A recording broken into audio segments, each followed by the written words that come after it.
बहुत शुक्रिया वसी साहब।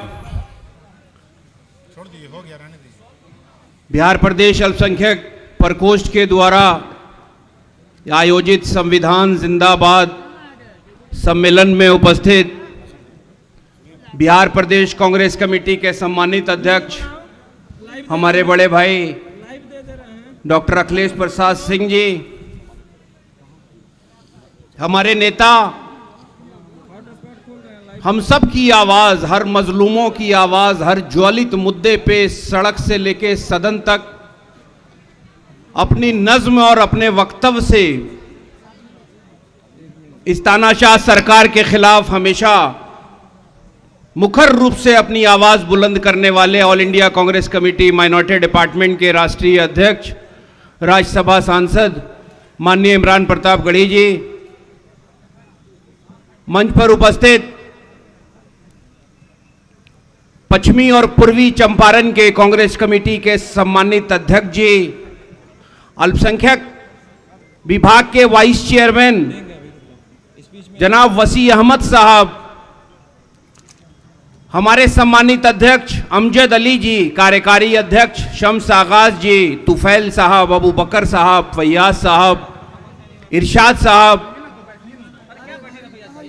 मदन मोहन तिवारी जी, हमारे साथ कन्याकुमारी से कश्मीर तक साथ चलने वाले रीगा के पूर्व विधायक अमित कुमार टुन्ना जी और कांग्रेस पार्टी के तमाम सम्मानित नेता,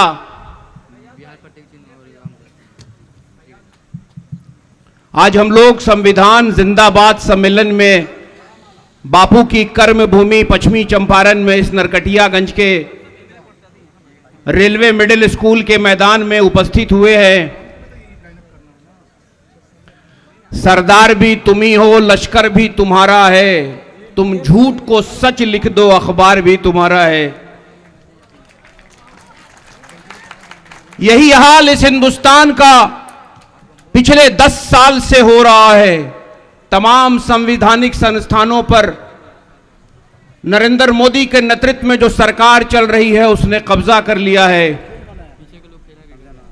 लोकतंत्र का चौथा स्तंभ जिसका काम है सत्ता से सवाल करना, वो सत्ता से सवाल नहीं बल्कि विपक्ष से सवाल करने लगा। न बेरोजगारी पे चर्चा, न शिक्षा पे चर्चा, न मां बहन की इज्जत का कोई सवाल हो, न महंगाई पे कोई चर्चा हो। पूरे मुल्क के ताना बाना को बिगाड़ के नफरत की एक अफीम चटा के आदरणीय मोदी जी ने पूरे हिंदुस्तान की जो हमारी साझी विरासत और साझी संस्कृति जिसकी दुहाई पूरी दुनिया में दी जाती थी उसको खत्म कर दिया। तो जब कोई रास्ता ना दिखा तो 21वीं सदी के सच्चे गांधी ने प्रण लिया कि हम कन्याकुमारी से कश्मीर चलेंगे और इस मुल्क से नफरत को खत्म करने की कोशिश करेंगे, तभी राजनीति मुद्दे पे आएगी। हम बड़े खुशकिस्मत हैं, हम और हमारे भाई अमित कुमार टुन्ना जी, हम तो अपने राष्ट्रीय अध्यक्ष हमारे नेता इमरान प्रताप गढ़ी के शुक्रगुजार हैं कि इन्होंने राहुल गांधी के साथ मुझे भारत यात्री में चयन करवाया और मैं निरंतर कन्याकुमारी से हम और टुन्ना भाई चलते रहे। तमाम नेता उस भारत यात्रा में रहे, हमारे राष्ट्रीय अध्यक्ष भी, हमारे प्रदेश अध्यक्ष भी। पूरे भारत को समझने की कोशिश हम लोगों ने किया। हमको तो सड़क पे कहीं नफरत ना दिखी। हां, यह जरूर दिखा कि इस हिंदुस्तान का बेरोजगार युवा अपनी हाथ में डिग्री लेके राहुल गांधी के सामने खड़ा होकर आंख में आंसू लेके बोल रहा था जरूर सड़क पे कि सर हम बेरोजगार हैं, हम इंजीनियर हैं, हमने मैनेजमेंट किया है, मुझे नौकरी नहीं मिल रही है। हमारे किसान बाप ने अपनी मेहनत से और कर्ज लेके मुझे शिक्षा दिया, मगर आज के जो हुक्मरान हैं वो नौकरी की चर्चा ही नहीं करते, उनके पास सिर्फ चर्चा नफरत की है। तो जब नफरत की चर्चा है तो उस 21वीं सदी के गांधी ने कन्याकुमारी से पहले कश्मीर और फिर मणिपुर से मुंबई तक चल के हिंदुस्तान से नफरत को ख़त्म करने की कोशिश की और बोला यही कि हम नफरत के बाजार में मोहब्बत की दुकान खोलने निकले। आपको लग रहा होगा कि राहुल गांधी का जो संघर्ष है, राहुल गांधी का जो संघर्ष है उसी का नतीजा है कि जो 400 पार का नारा लगा रहे थे वो बैसाखी पर आ गए। तो अब सवाल बिहार का है। बिहार के मुखिया जो अभी है आदरणीय नीतीश कुमार जी और उनके तमाम नेता पश्चिमी चंपारण में भी घूमते हैं और भाषण देते हैं और खासकर उनकी उपलब्धि गिनाते हैं। अध्यक्ष जी, मुझे बड़ा आश्चर्य होता है जब नीतीश कुमार जी का कोई नेता हमारी कम्युनिटी के बीच में जाता है और उपलब्धि गिनाता है कि नीतीश कुमार जी ने कब्रिस्तान की घेराबंदी करा दी। अरे नीतीश कुमार जी, मुर्दों की घेराबंदी करा रहे हो और जिंदों पर जुल्म करवा रहे हो मोदी की सरकार में। ये कौन सा न्याय है? इसी की लड़ाई है। हमारे राष्ट्रीय चेयरमैन ने यह फैसला किया जब राहुल गांधी जी ने कहा कि हम पूरे हिंदुस्तान में जय बापू, जय भीम, जय संविधान के नाम से सभा भी करेंगे और पंचायत स्तर तक अपनी बात को अपने कार्यकर्ता और नेताओं के द्वारा पहुंचाएंगे कि हिंदुस्तान का संविधान और लोकतंत्र खतरे में है, क्योंकि तमाम संवैधानिक संस्थाओं पर एक विचारधारा के लोगों का कब्जा हो गया है। न हाथरस की बेटी को न्याय मिलता है, न किसी को धर्म के नाम पर सड़क पर यह भीड़ जब लिंचिंग करती है तो उसके बारे में कोई बोलता है। हद तो तब हो गई कि संवैधानिक पद पर बैठे हुए आदरणीय योगी आदित्यनाथ, जो हिंदुस्तान के सबसे बड़े स्टेट के मुख्यमंत्री हैं, वो 2 दिन पहले सदन में एक भाषा के बारे में अपशब्द बोल के कम्युनिटी के बारे में जिस तरह की शब्दावली का प्रयोग किया है, तो भारतवर्ष के लोगों इस चीज को समझ लो कि संविधान खत्म हो रहा है। संविधान में जो तुम्हारे अधिकार दिए गए हैं उसको तार तार किया जा रहा है। ये लड़ाई उसी की है। और ये लड़ाई शुरू किसने किया? मुझे याद है जब भारत यात्रा में हम लोगों का चयन हुआ था तो हमारे राष्ट्रीय चेयरमैन से कुछ मीडिया के लोगों ने कहा ये कौन सी क्रांति भारत में होने जा रही है। तो हमारे राष्ट्रीय चेयरमैन ने कहा था, सर मैं आपकी बात यहां पे करना चाहता हूं कि जो हर जालिम से टकराएगा वो आंधी बनाऊंगा, जो हर जालिम से टकराएगा वो आंधी बनाऊंगा। नए अंग्रेज आए हैं, नया गांधी बनाऊंगा। तो ये नया गांधी हाथ में संविधान की किताब लेके पूरे हिंदुस्तान के हर लोगों से ये विनती करता है कि आओ हम सब साथ मिलके 1942 में अध्यक्ष जी जब भारत छोड़ो आंदोलन शुरू हुआ था, कांग्रेस की अध्यक्षता मौलाना आजाद कर रहे थे, बॉम्बे में अधिवेशन हुआ था। उस जमाने में हिंदुस्तान का हिंदू और मुसलमान जब एक थाली में खाना शुरू किया तो अंग्रेजों को लगा कि अब हिंदुस्तान से हमारा राजपाट और बोरिया बिस्तरा बंधने वाला है। तो ये नया गांधी जो आए हैं इनके ऊपर भी वही दायित्व है, क्योंकि बापू की कर्म भूमि से हमारे राष्ट्रीय चेयरमैन संविधान जिंदाबाद सम्मेलन कर रहे हैं, क्योंकि मुल्क की आजादी बापू के नेतृत्व में मिली और संविधान 26 जनवरी 1950 को पटल पे रखा गया।